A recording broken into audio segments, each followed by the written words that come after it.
So welcome everyone. I'm so excited to be here with you this morning. Um, Today's topic is called the rules of engagement, and I'm excited to be in partnership um, with the Latino Coalition to present this topic um, because this is important. I remember when I started off as a executive director, excited about the opportunity, excited about the role. This was my dream role. It was with Girls Inc. of Los Angeles.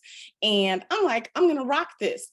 I got in, and at the time, Girls Inc. was really popping in LA. We had Gina Davis, we had Shonda Rhimes, we had all of these amazing individuals supporting the organization.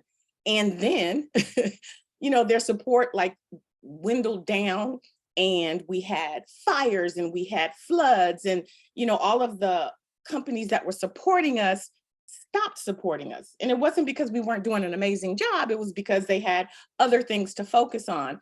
And then that's when I realized, uh-oh, what am I going to do? Because all of those supports that were in place were no longer in place. And that is when I realized that I didn't really understand what a nonprofit was. I didn't understand the inner workings, the expectations, all of them from the IRS and from funders and what state agencies, county agencies. I had no idea.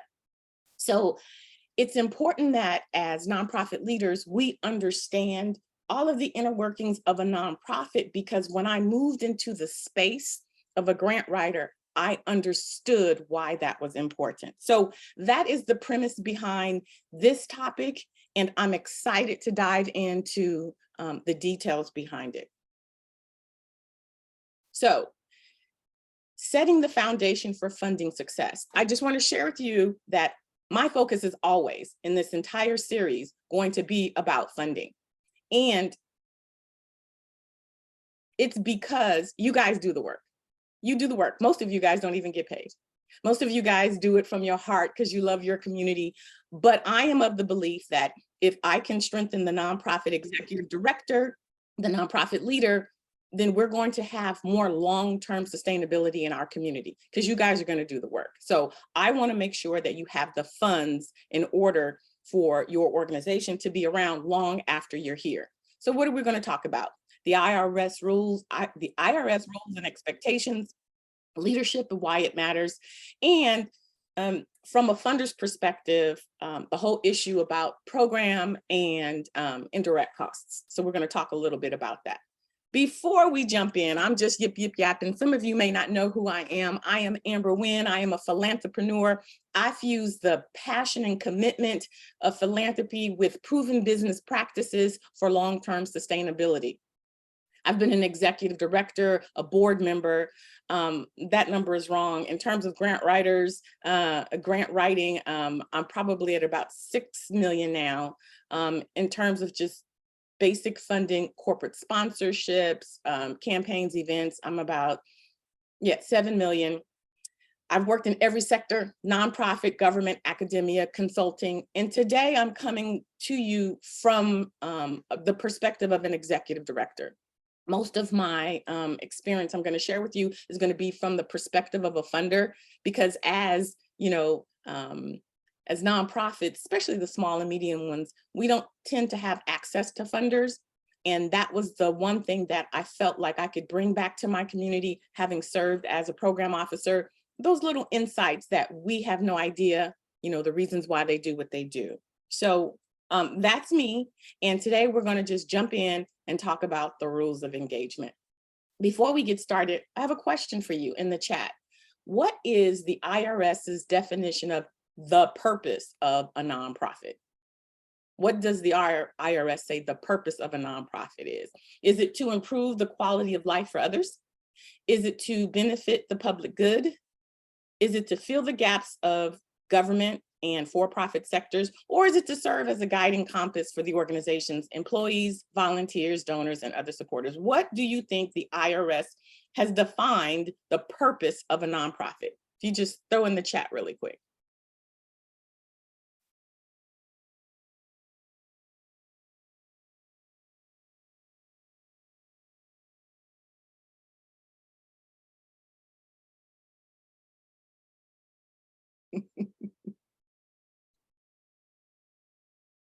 All right. It is to benefit the public good. That definition is extremely important, especially when we jump into the leadership portion, but it's important that you understand what the IRS defines a nonprofit is, because that is how they are going to look at the things that you do and how you do them. Is your organization operating truly as a public charity, as a nonprofit, meaning does it benefit the public good? Now, the purpose of a nonprofit, we have three basic sectors. We have the government, right? And the government is responsible for making laws, enforcing the laws, and protecting the people. Then we have the for-profit company, and they tend to focus on generating revenue, driving economy, and advancing technology. Then we have the nonprofit sector, who, for all intents and purposes, fills the gap, right? The nonprofit sector does all of the things that the government cannot, and the private sector's basically not interested in doing, right? We deliver direct social services, we serve as the value system for society, and we serve as the watchdog. So we tend to fill the gap. What we do as nonprofits is extremely important. And because of that, the government has created a special tax exempt status for us. They say, we recognize that you do the heavy lifting, so we want to incentivize people to support your organization. And that title is a public charity. Now, all of this stuff comes from the IRS. Basically, what is important for you to know is that a public charity, the purpose is to benefit the public good. And if your organization is benefiting those people who are running the organization, that's called inormant, right? And that's not the purpose of a nonprofit. And if your organization violates this rule, then they can snatch your tax exempt status, right? And in my role as a nonprofit consultant, I have well-meaning people say, oh, I'm going to pass this nonprofit down to my child, or I'm going to pass it on as a legacy. And I say, you can't. You can't, because that then means that it would benefit you, or it would benefit your family. If you're starting a nonprofit to leave a legacy in your community, that legacy has to be in the community and not for your own personal purposes. And so it's just important that we understand going into this what it is and what is not. It's a whole lot easier to start a nonprofit than it is to start a for-profit. With a nonprofit, basically you just find three people, you pay someone to submit the paperwork, and voila, it goes through the process and you have a nonprofit. Whereas with a for-profit, they ask you to do things like, do market research and do a business plan. And so a lot of times people will just say, oh, I'm gonna start a nonprofit and then I'm gonna get this and I'm gonna do that, without really doing the work. And what happens is you go down this road where you're setting your nonprofit up for failure. And so today's webinar is really just to get some clarity around the things that you are able to do and the things that you're not able to do. Because what I also found out as an executive director is, just because you think something is supposed to be that way, it's not. But because you're going down this path, and it's like you're creating this friction. If you know the rules, if you know what you can and cannot do, then it'll get you closer to funding, and consistent funding, and long-term funding. And that's what we want for you. So in terms of the IRS, their rules, their regulations, a nonprofit is essentially governed by the IRS. They're the ones who give you your tax exempt status. They are the ones who can take it. They have determined that the nonprofit, even if you are the founder, even if you invest $25,000, $35,000 of your savings, you cannot own it, ever. You can never own a nonprofit. And as such, on the federal level, the IRS is authorized to revoke your tax exempt status. Why is that important? It is important because a lot of funders donate to nonprofit organizations because they get the benefit of the tax write-off, right?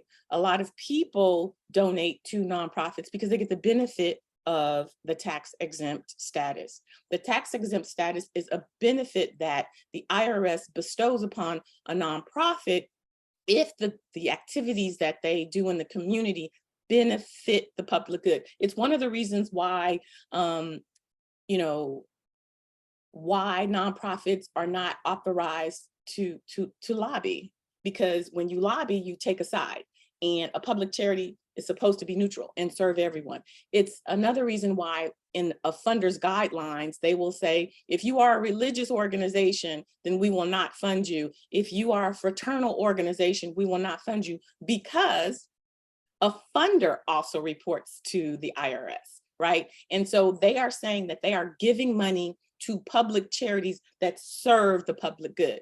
That's not to say that you can't have a specific focus, but a funder determines if you are a religious organization, then perhaps you are then exclusive, and they want to give their money to public charities that are inclusive, right? So having this understanding really helps to create a culture, to create systems and processes that will set you up powerfully for success. Another poll: what percentage of a nonprofit board for a public charity can be family? Is it 10%, 100%, 49%, or 65%? How much of your board can be comprised of family members?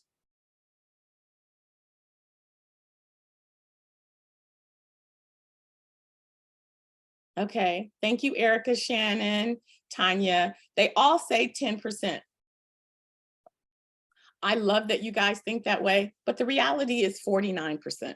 Now, this is what I tell people as a nonprofit consultant: don't put your family on the board. It's like, don't do it.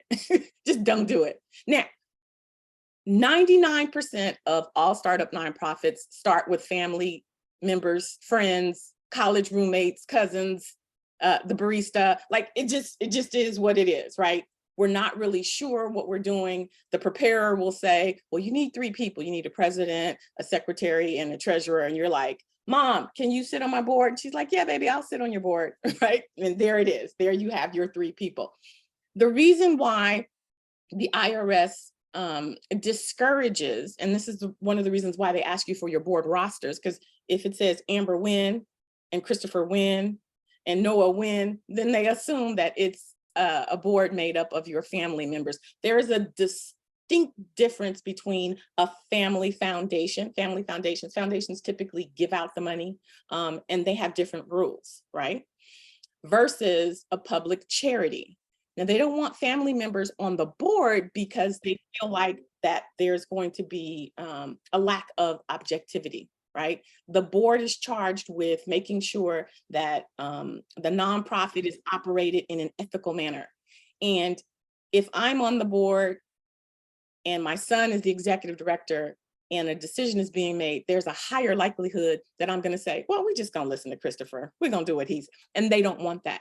There's also a high likelihood of family feuding, right? I can't stand my cousin, so I'm not going to vote for this. And they just really want things to be above board. It's not written in the IRS rules. You can only have 49%, but what it says is, you know, you want to make sure that the majority of the members of your board are non-family. So a majority is going to be 51%. So that's how we got to the 49%. They want to make sure that the people who are making the decisions in the organization outweigh the family members because of those 2 things that I mentioned before. So if you have family members on your board, I'm hoping it's your inaugural board. And we will have future series that talks about board development, how to thank the people for supporting you, how to gently rotate them off, and how to rotate on more objective, seasoned board members who know that their role is to fundraise. That's a whole nother series for another time that I'm excited to share with you. But for today, just know that if you have more than 49% of your board as family members, when you go to submit for a grant, when you know, those things could be red flags for funders and for the IRS. Any questions on that? All right.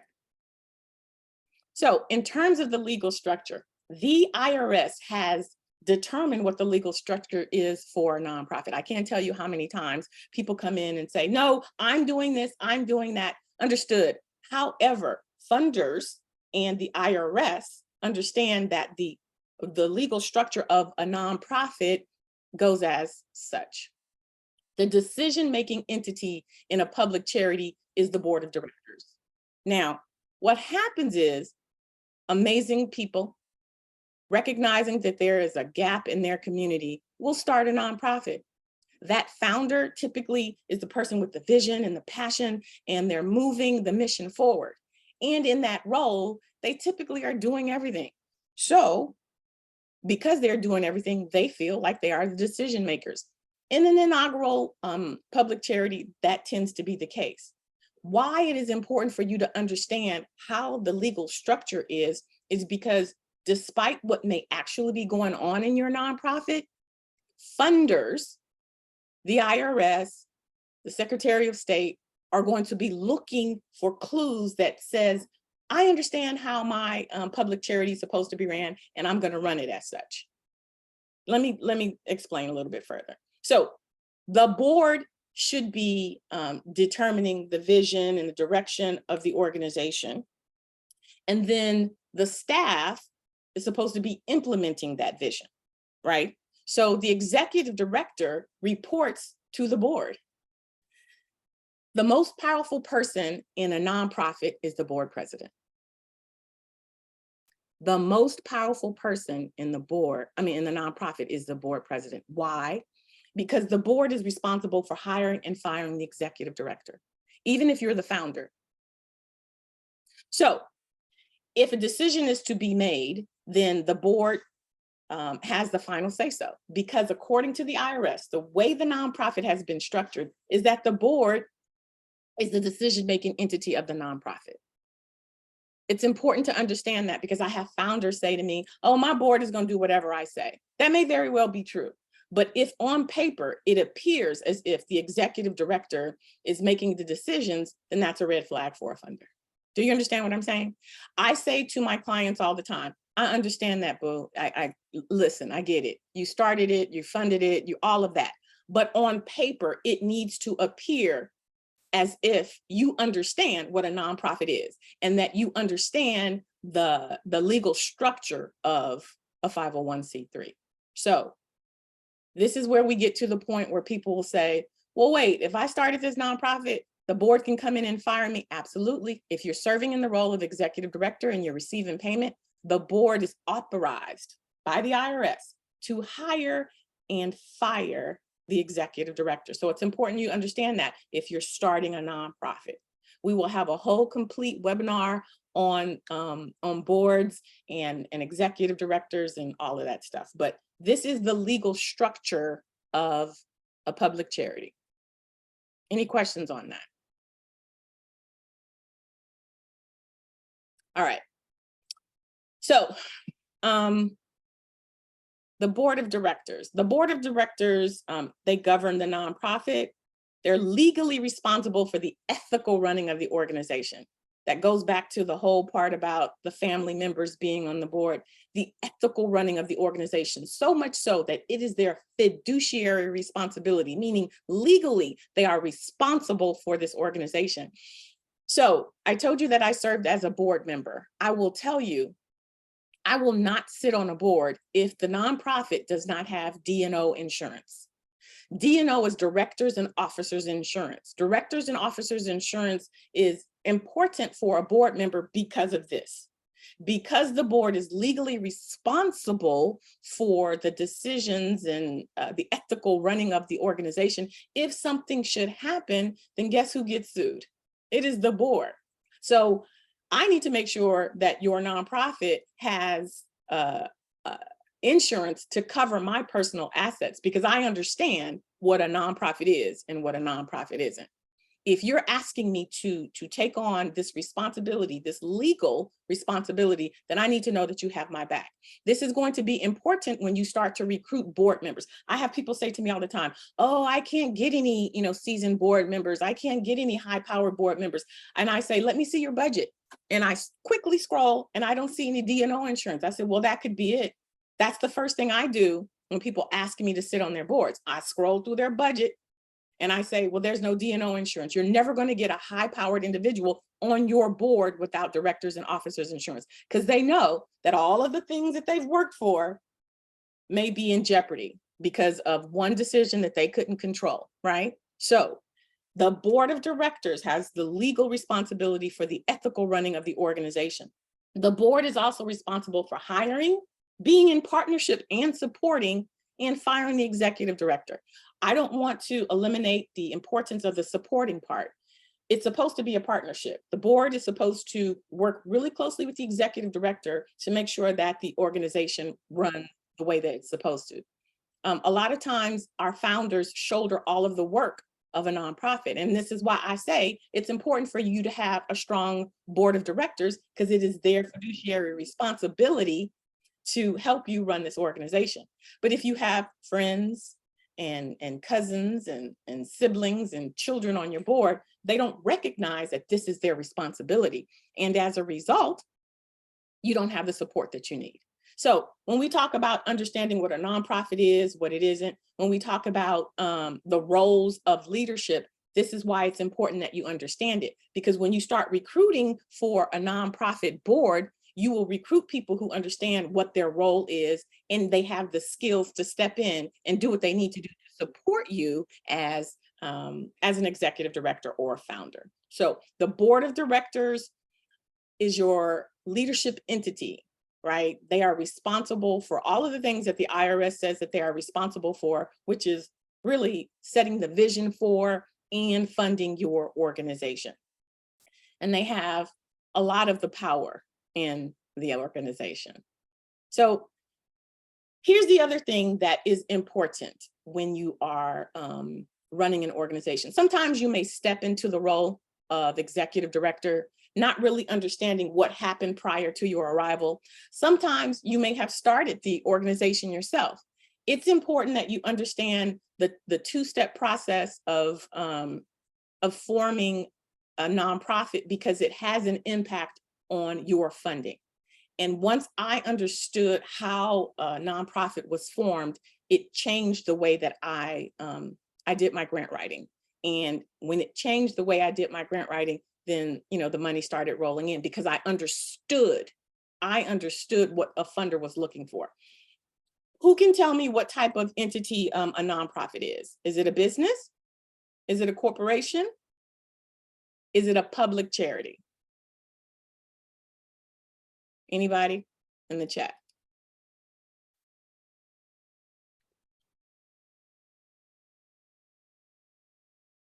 Okay, Shannon, I see you. So it's a trick question, right? Because actually it's all of the above. A nonprofit is a business. It's just a business with a philanthropic purpose, right? A nonprofit is a corporation, and a corporation refers to the type of business entity, right? 501c3. The C stands for corporation. But as we discussed earlier, it is a public charity. So a nonprofit is a combination of all of these things. And that's why it's important for those of us who come from the business world to understand that there's some nuances when it comes to a nonprofit. Yes, I have business experience, and yes, some of that applies, but a nonprofit is also a public charity. And so there's some nuances to it that just can't be overlapped onto a nonprofit. Some people are like, oh, I've been running businesses for a long time. I'm going to be a great, executive director. You're going to be a good one. But if you apply the same rules that you apply to your business as you do to a nonprofit, you could get the organization into trouble, because there's some certain things you can do as a business owner that you cannot do as a public charity. And so that's why it's important that you understand what a nonprofit is and what a nonprofit is not. So it takes 2 steps to form a nonprofit. So people will say to me, Amber, how do I start a nonprofit? I was like, well, there's a, yeah, Shannon. So I wanted to ask, so I have a nonprofit, and a part of the nonprofit, I wanted to do, oh gosh, what is it called? Uh, oh, what is the term called? It's called related income or something. Um, oh, what is it called? It's where you have income that you put back into the nonprofit. So say for an example, if we wanted to get a food cart, where we're actually, it's a not for, it's a profit, but it's making money to put back into the nonprofit. So because it's a profit, it's we're making money, but the money is going back into the nonprofit, but it's a part of the actual nonprofit. Okay, uh, good we question. bought a food, it's a Let me food bring up. cart that we're purchasing for the nonprofit, that we're making money to go back into the nonprofit. And I can't remember the term that it's called. It's Mhm. something related income or something. I Oh, can't remember. okay. Unrelated business income tax. Is that Yeah, I think it's, UBIT? huh? Unrelated business income tax, I UBIT. believe that. Yeah, I Okay. think that's what Okay. it's called. So here's the thing. Nonprofit does not mean no profit, right? You have to generate revenue in order to run an effective nonprofit organization. You have salaries, you have programs, you have business expenses. So you have to generate revenue. The difference between a for-profit and a nonprofit is the revenue that you generate has to go back into your organization, and the revenue that you generate has to support the mission. Now, here's where people get tripped up. What's your mission, Shannon? What's the mission of your organization? So the mission is basically working to serve women transitioning out of prison, by supporting them with peer mentorship, life skills trainings, women empowerment groups, and essential community support. Okay, we're gonna have to shorten that, but I hear you and I feel you, and thank you for your service. So here's where you're going to get caught up. You are you purchase this food cart, you're going to sell food, and that money is going to go back to support your nonprofit. Yes.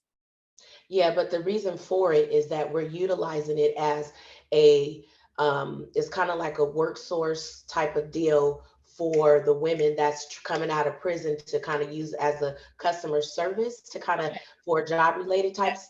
Okay. Yeah.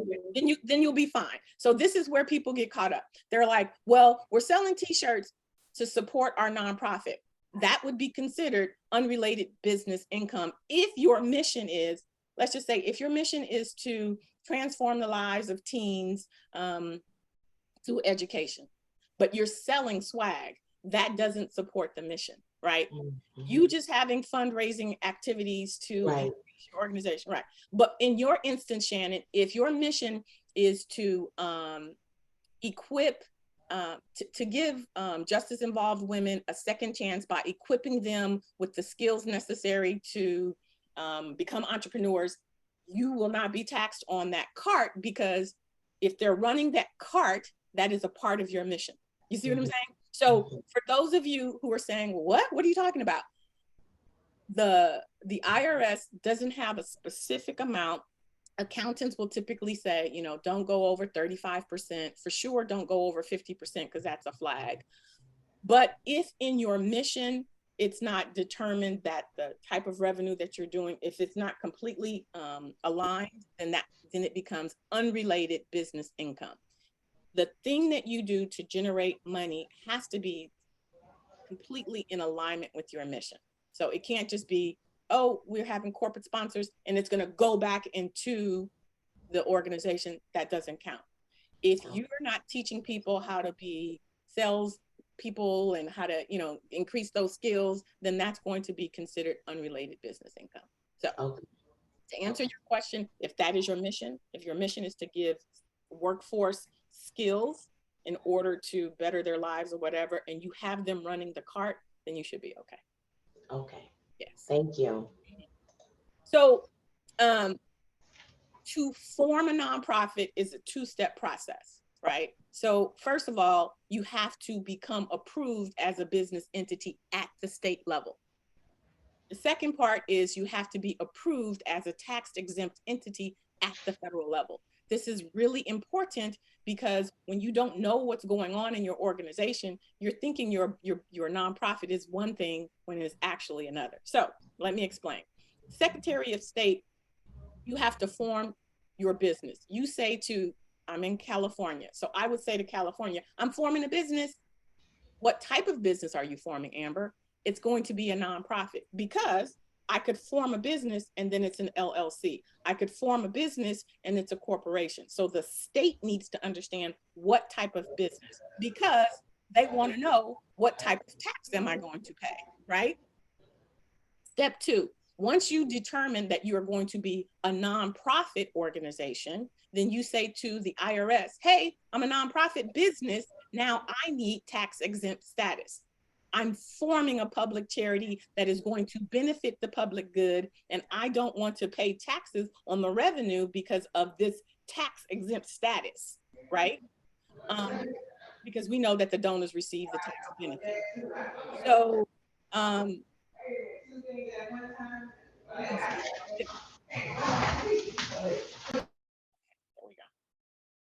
so the nonprofit is a business, right? That's what you say to the Secretary of State. They will give you an articles of incorporation. Think of that as the birth certificate of your nonprofit. I am born and I am being born as a business. So you get the articles of incorporation that says, congratulations, you formed a business in your state. What type of business are you? I am a nonprofit public charity. And as such, right, that's the type of business that I am, right? But you could have also been a limited liability corporation, right? A sole proprietor, or you could be a corporation. So you're a home, but what type of home? Are you going to be a trailer? Are you going to be a condo, or are you going to be a single family? What type of business, right? Because at the end of the day, the Secretary of State needs to know what type of business, what type of taxes are they going to charge you. If you're an LLC or a corporation, you have to pay taxes on your revenue. But if you are a tax exempt organization, then you don't pay taxes on your revenue. That's really what it all comes down to when you're forming a business entity. But I say all the time, a nonprofit is a business, because the first step is you form as a business entity, right? And the other reason is because determined by how you form is who you're going to report to, which governing entity that you report to.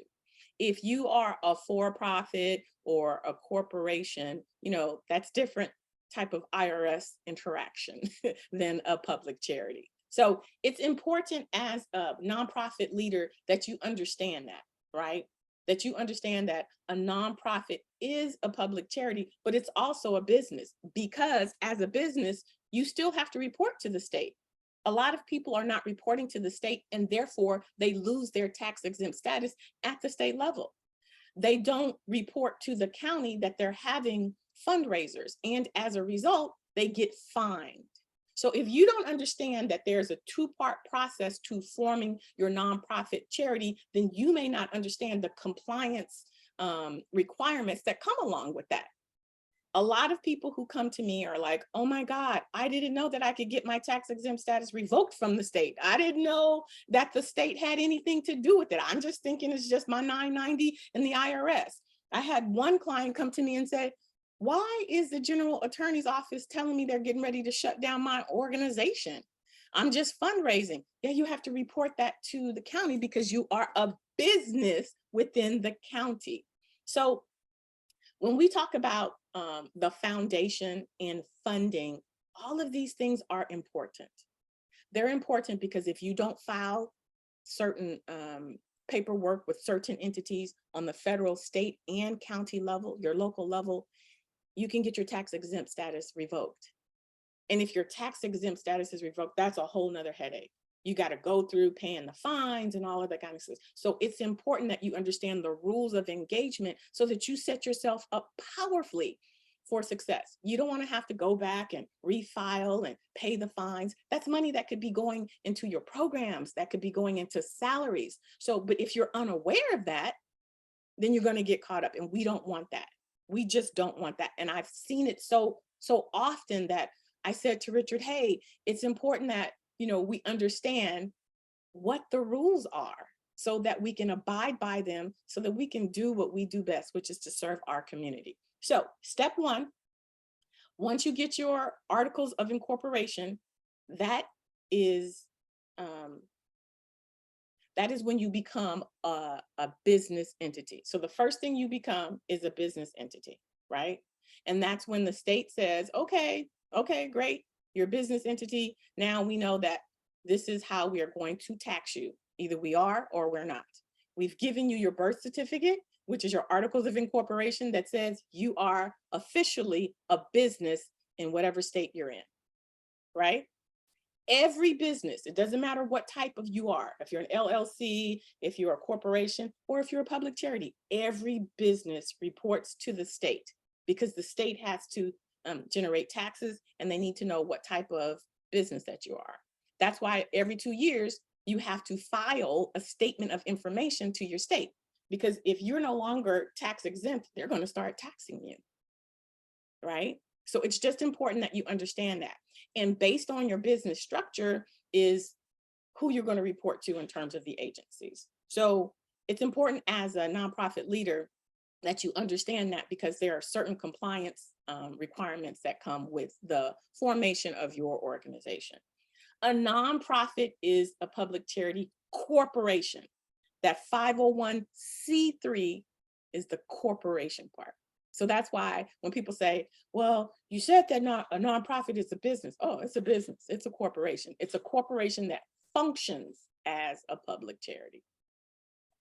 Who can tell me, is an organization still a nonprofit without the tax exempt status? What do you think?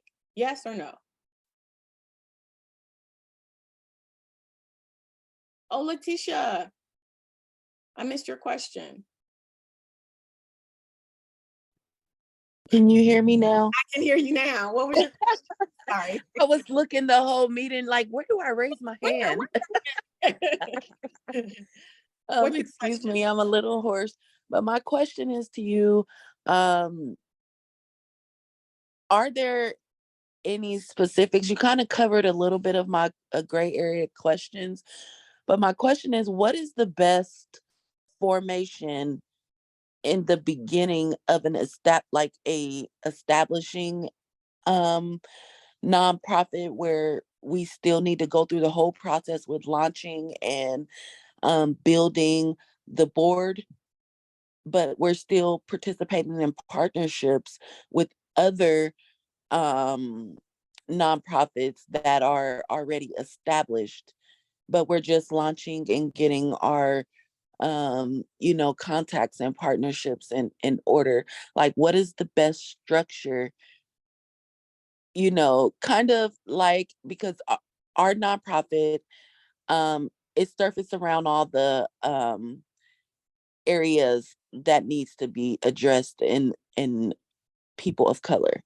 but we help areas, everyone. All the areas, everyone. Well, that's the first problem. Funders don't fund nonprofits that serve everybody and do everything. I'm going to encourage you. Yeah. I'm going to encourage you to focus on 1, 2, no more than 3 things. Our community has a lot of needs, but your nonprofit can't meet them all, because you will be challenged with funding. As a funder, I can tell you, if you say we serve everybody and we do everything because we have the need in the community, I'm not going to fund you. But if you say we specifically work with youth from the foster care, I know what you're serving. Here's the reason why. Okay. Here's the reason why. I am giving you money for your youth who are in foster care. If you're serving everybody and you have issues, which I already know, y'all gonna have some issues because you're serving everybody. I want to make sure that you're not going to take my money and serve the seniors. And because I can't guarantee that, I'm just going to give my money to somebody who's only serving the youth. Do you understand that part? Okay.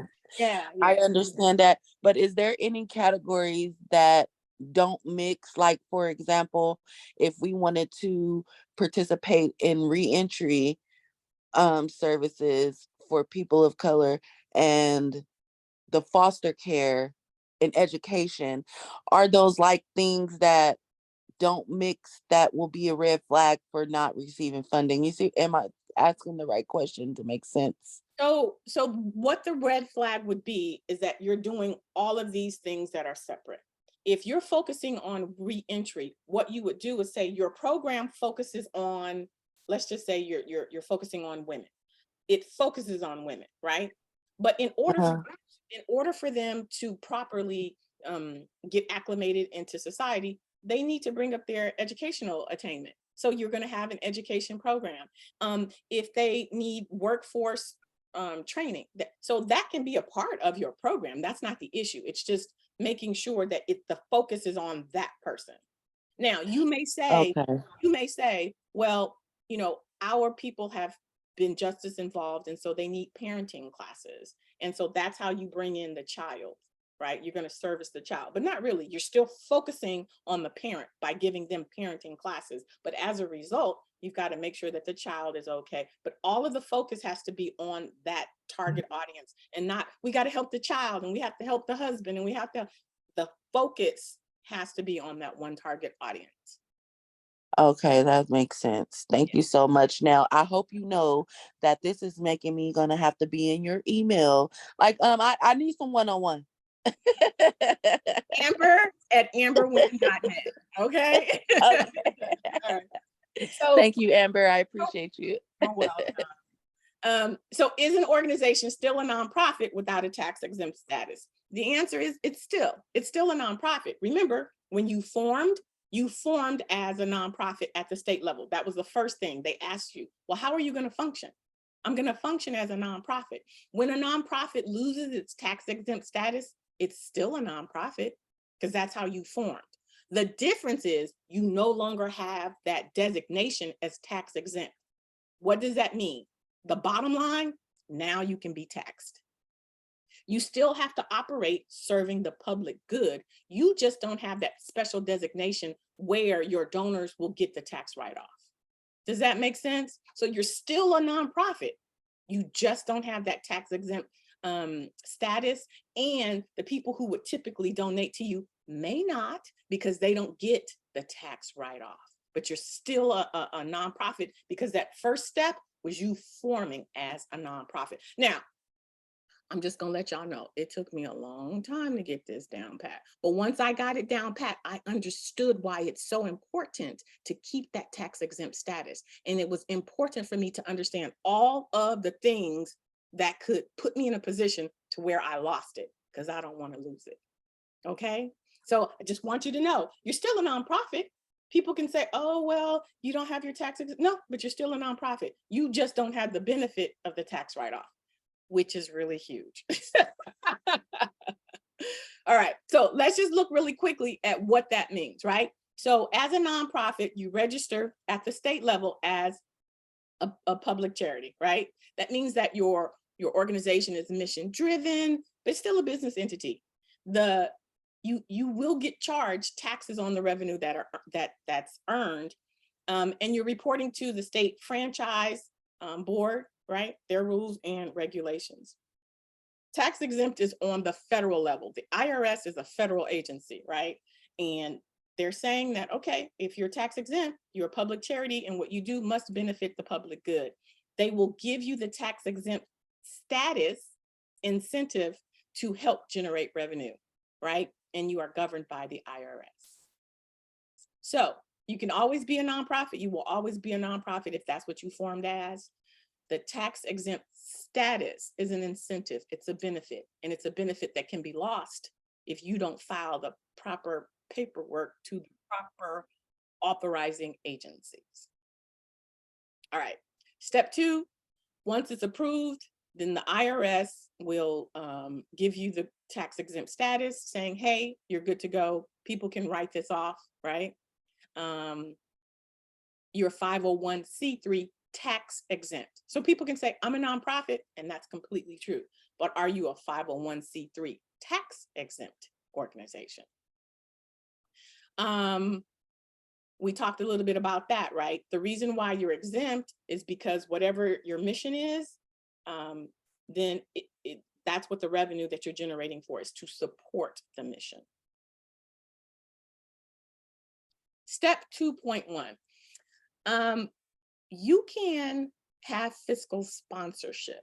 Fiscal sponsorship is when you leverage someone else's 501c3 tax exempt status. They take your program under their wing and they can receive grants for you. So your project or your program of the sponsor, the grant is given to the sponsor and then it's distributed to you. They are responsible for writing the reports. They are responsible for the accounting and the fiscal management. And it's really, really good for people who don't have really strong administrative skills. They're not sure about how to run a business or a nonprofit. They want to test run without fully committing to having a nonprofit. Like it's good. A sponsorship is good to help you. It's like training wheels, right? So that's another thing that you can utilize if you're not sure about the nonprofit. Shannon, you had a question? Yeah, so I wanted to ask, I had two questions. So my first question is, so GuideStar, so we've been on GuideStar. I usually try to get on there so, as often as I can, because I know that GuideStar has something to do with nonprofit and because I know the last time I had been on there, we had got I think it was the silver seal or something for transparency. And we had to go and upload our 990 for our taxes. And so I know that it's a website where other nonprofits or other organizations can go on there and view your information and different things like that for your organization. So my question was to you is, what your recommendation as far as nonprofits to stay connected or stay updated on the GuideStar as far as reporting to it for your nonprofit? Because like I said, in the past I have try to stay involved or stay engaged and keep putting information on there for our organization, just to keep things updated on there, because I don't know if it's connected to the IRS or if it's No, just a it's not. website itself that they just want to get information about your organization to put out there. GuideStar is a platform. It's an independent platform. It's not connected to the IRS, but a lot of funders use it to make their determination on what type of nonprofits they will fund. They use it because GuideStar has all of the information. You upload your profile and GuideStar will vet it. So a lot of funders will use it to do their due diligence, right? If they're looking for, let's just say they're looking for a nonprofit to fund, they'll go to GuideStar and they'll type in, reentry, or they'll type in, justice involved. And it has a list of, different nonprofits because you've kept your profile updated. And so that's one way for them to find you. So would I recommend you being on GuideStar? Absolutely. The only challenge with GuideStar that I have is the way that they determine whether or not an organization is efficient. They do it based on the salaries. So they base it on the amount of salaries versus the amount of budget. And it creates like this perpetual, I call it like poverty formula, because you're only allowed to have 25% of your budget to equal the amount of, 25% of administrative costs versus your budget. And that's not really realistic. So if you only have, if your budget is $350,000, they only want 25% of that to go towards salaries. Oh, okay. Yeah, so that's how they score you. If your budget, let's just say 80% of your budget is salaries, you're going to get a lower score. Do you see what I'm saying? So fundraising is really beneficial for people on GuideStar. If you fundraise a lot, then you can have bigger salaries. If your fundraising is low, then it's going to make it seem like your salaries are super high. Okay. Yeah. Okay. And so then my next question is, for your physical sponsor, what would be your recommendation? Because we're a 6-year-old nonprofit, and we have got asked to be a physical sponsor to new organizations that's in our community. And so our board, had shared with us that, shared with me that a couple of times that we're not, physically ready to sponsor someone because we are just still a new organization and we still got things that we need to, we're still learning, you So, know. yeah. So here's the thing. Fiscal sponsorship is serious. Mhm, Basically, what you're saying is, I'm going to take this grant for this program and I am going to provide the administrative structure for it. I'm going to take the grant, I'm going to disperse, I'm going to track all the expenses, I'm going to do the reporting. I would not suggest it. okay. Fiscal sponsorship, there are agencies who set up as fiscal sponsors, and that's all they do. They take on programs and they manage them. I would say, if you aren't robust in your fundraising, if you are not strong with administrative skills, if like you're not really sure, you definitely don't want to take on somebody else's stuff because you can go to jail for mismanagement of funds. Mm, Now, fiscal sponsors charge between 9 and 12% to mhm, manage grants. So I'm getting a grant and I'm dispersing it to you, but because I'm doing the reporting and because I'm managing the finances, I'm charging you for it. mhm, So some people see that as an opportunity to generate money, but it comes with a lot of responsibility. mhm, mhm. And I tell people all the time, they're like, oh, my auntie has a daycare. She has a 501c3. I'll just use hers. I'm like, you don't want to use hers. If she's not used to being a fiscal sponsor, that comes with the responsibility. You let her, the grant is going to go to her. Listen, Right, if you don't know Auntie Melinda, she can take that grant and keep it. And you'd be like, that's my right, grant. She'd be like, right. Yeah, yeah, legally, they gave the grant to her because it's her yeah. 501c3. So you got to Right. know who your fiscal sponsor is. I tell people all the time, there's a database, a national database of fiscal sponsors, and they are rated and ranked. And you want to look to see if there are any complaints. You want people who are fiscal sponsors as a business. You don't want somebody who's just going to leverage or loan you their 501c3. You don't want that. It's going to get you in a world of trouble. Okay. Yeah, Thank you. no worries. So when we talk about fiscal sponsors, there is an administrative fee, right? But it allows you, and even if you have your 501c3, you can still have your program up under a fiscal sponsor. Sometimes agencies will say, do you have 3 years of financial statements or 5 years? And if you don't, you can take your program, put it up under a fiscal sponsor because they're going to use their financial statements, right? So you can still get the money that way. So it doesn't matter that you're already a 501c3. You can have a program that maybe you want to test run it before you actually commit to it. And you can put that under fiscal sponsorship. But let's just say you were an LLC. And people say this all the time, I'm going to turn my business into a nonprofit. You cannot. You form a business, and that's the business that you are, That's the right? business. You will Mhm, have to form another business. But let's just say you want to start a program.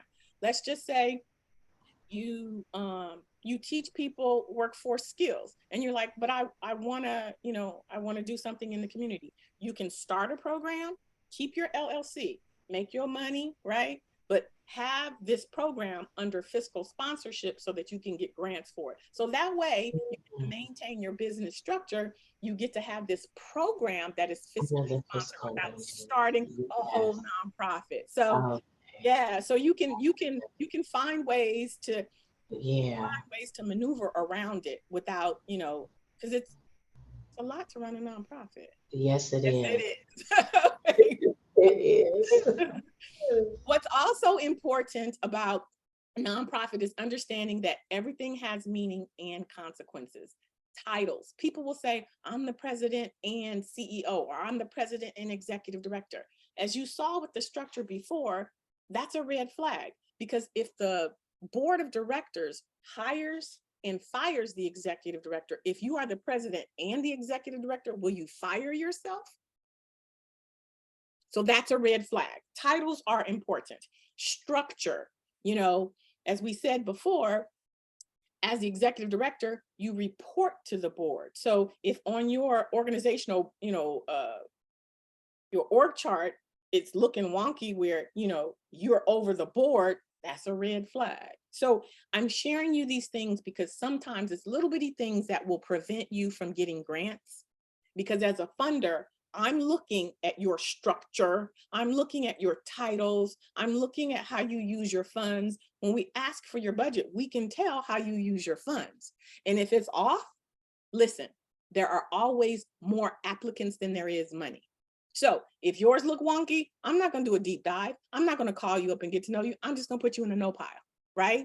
So I share all of these things about what a nonprofit is and what a nonprofit is not, because it's going to help you move up and be more competitive, right? If you know that a funder is looking at the title, because sometimes it gets down to this, you or another organization. How am I going to determine when I don't know either one of you? Both of you are doing really good work as far as I can see. But if I see that your email says, Sean at hotmama36 Gmail, as opposed to, as opposed to Sean at, the wilsonfoundation.org, right? Then I'm like, okay, she don't know what she's doing. She's not a business person, or she is. So I'm telling you, as a funder, it seems wrong, but it's just like when you apply for a job. You have one job and you have 15 applicants. If there are typos in that resume, what do? You put it to the side. It's the same thing with a funder. We need to be able to make as objective of decisions as we can. So if that means it's your Gmail versus .org, I have a legitimate reason for eliminating you. So titles matter, structure matter, how you use your funds, all of that is important. All of that is important. So I wanted to know if you guys had any additional questions right now. I want to be mindful of your time. I have you until 10:30. I just wanted to be sure that I'm answering all of your specific questions. I know we had a slow start with the technology, so I do apologize. But yeah, any specific questions? Sean, do you have any questions? So if you don't mind, first, Miss Amber, thank you so much for doing this. I am very appreciative. I just totally feel like truly I learn so much more each time. So I appreciate your knowledge and your insight. So 2 questions for you, because I am a hot mom. No, I'm not. Okay. Sorry, girls. I had to go there because I was like, hey, wait a minute. I just became the minority. So question. So like you just said, weighing those, you want to be able to like not go to the side pile or not go to the no pile. So we're out here in rural Colorado, in Eastern Colorado. Nothing's really happening out here. So should my email, should it be .org or should it be Gmail? It absolutely should be .org. Okay. Okay. And listen to me, listen. Yeah, absolutely. If you go to Google, they give nonprofits free domain names. So you can go to Google, Google Suite, they call it Google Workspace, and they will give you a free .org email and a free .org domain. Absolutely. Because as a funder, I'm like, why are you at Gmail if you're a .com? .com stands for company, whereas .org stands for organization. And when it's all said and done, I'm going to go with the one that looks the part. And so you saying that, and I totally I'm appreciative because I needed to do this. The reason I haven't, and I'm not making excuses for myself, I think, oh my gosh, how are all these facilities going to find me? How am I going to tell LC, okay, quick, change everything that I had. And I'm now .org. So is it? So this is what you do. This is what you do. Okay. Do you have a website? Yes. Okay. And do you do like a newsletter where you talk to your constituents or something like that? Do you do that yet? Not yet, no. Okay, so on your website, you put a big red banner saying, hey, everybody, we're so excited. We've gotten to the place in our evolution where we are transitioning to .org, right? We understand that, you know, it reflects us as the nonprofit that we are doing the work. When we started off, we were small, enterprising, you know, agency. We want to make sure that we are in alignment with our rules. So you just put it on there and you keep it up there for a month or two, and then people will start to get used to, you know, just making an announcement. If you had a newsletter, I would have sent out a newsletter saying, hey guys, we're moving over to da da da da da. And your technology person, they can link it. So they can make it behind the scenes where if someone sends you an email to Gmail, that it will automatically go to your .org. Perfect. Okay, I super. did not want to give up my SBC Global because I'm old school. So I my know. so my technology person just linked it and it automatically just comes to my, you know, business. Oh, wonderful. Thank you so much. I appreciate that. Yes. Any other questions? Shannon, you have any other questions for me? No, I just want to say thank you for your time. This was very informational for me. The questions that I asked was information that I just, have needed to know, some things that I've been have experienced in or just been, working through. And I feel like these classes are good to have, even as a refresher or just have throughout. It could maybe be a shift of just more information that can be added on, because we as new nonprofits that's coming in, there's always things that we need to know, just to learn as we're growing.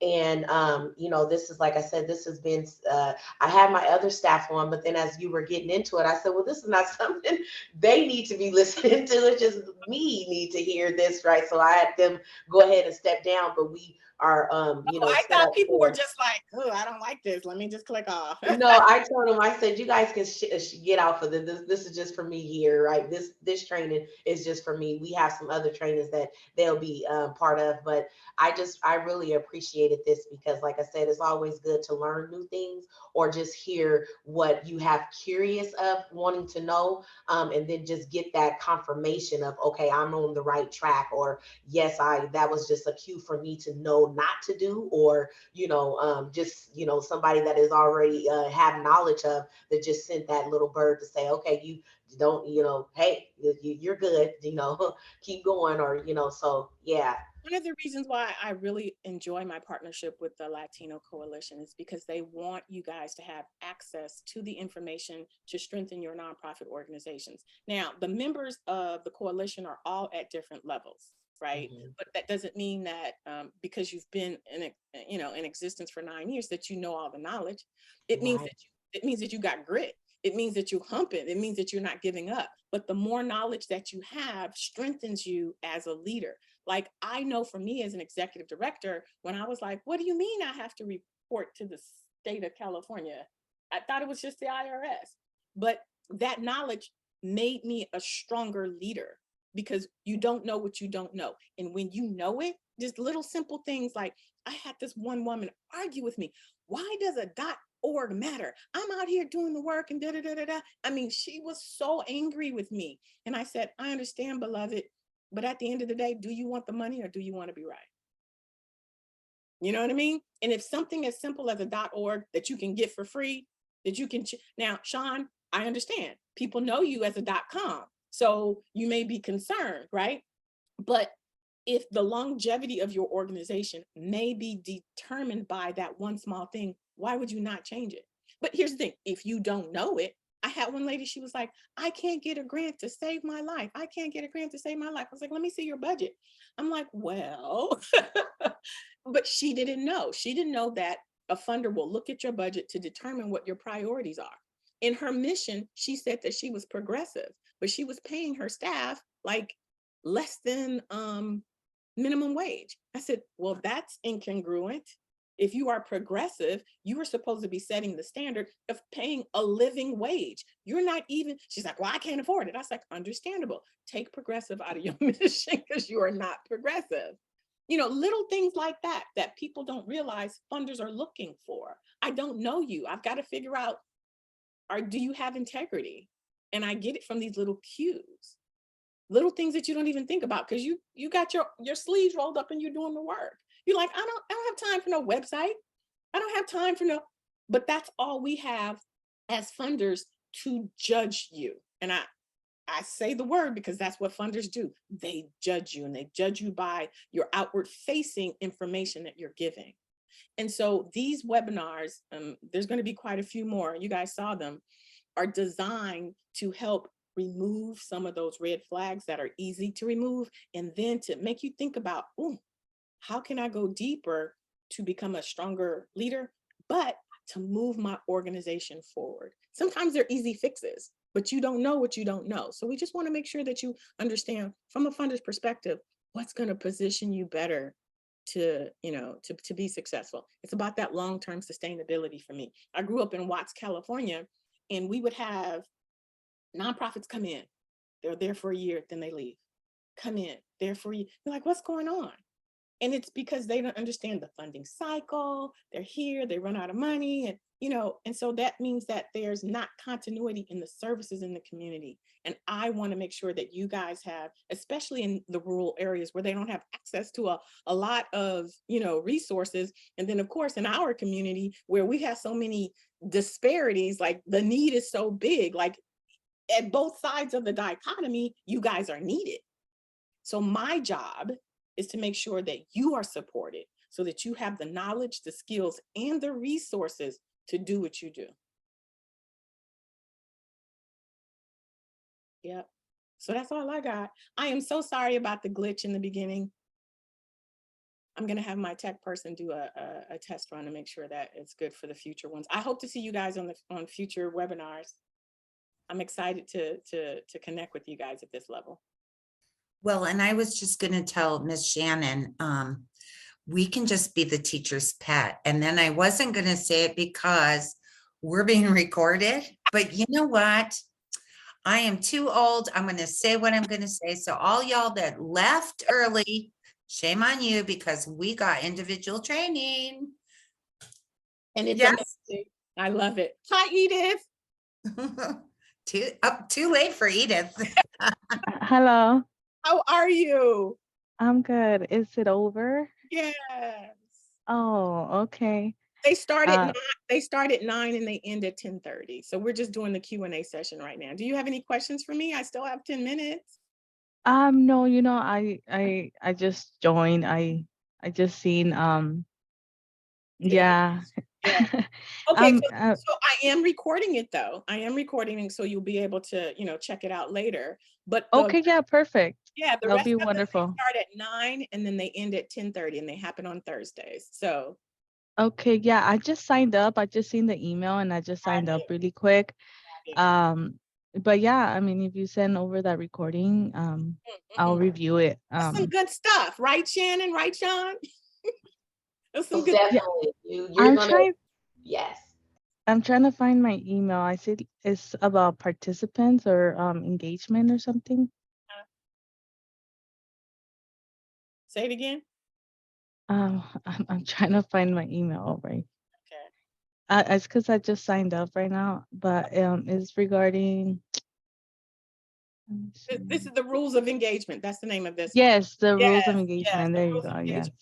We went over what the IRS expects of a nonprofit, the structure of a nonprofit, all of those things.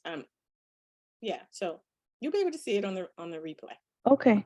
All right. Well, thank you so much Thank you. for everything. I'll watch the recording later. Perfect. Thank you. You're welcome. Have a good day. You're Bye. welcome. All right, so any more questions, guys? I'm going to stop the recording then.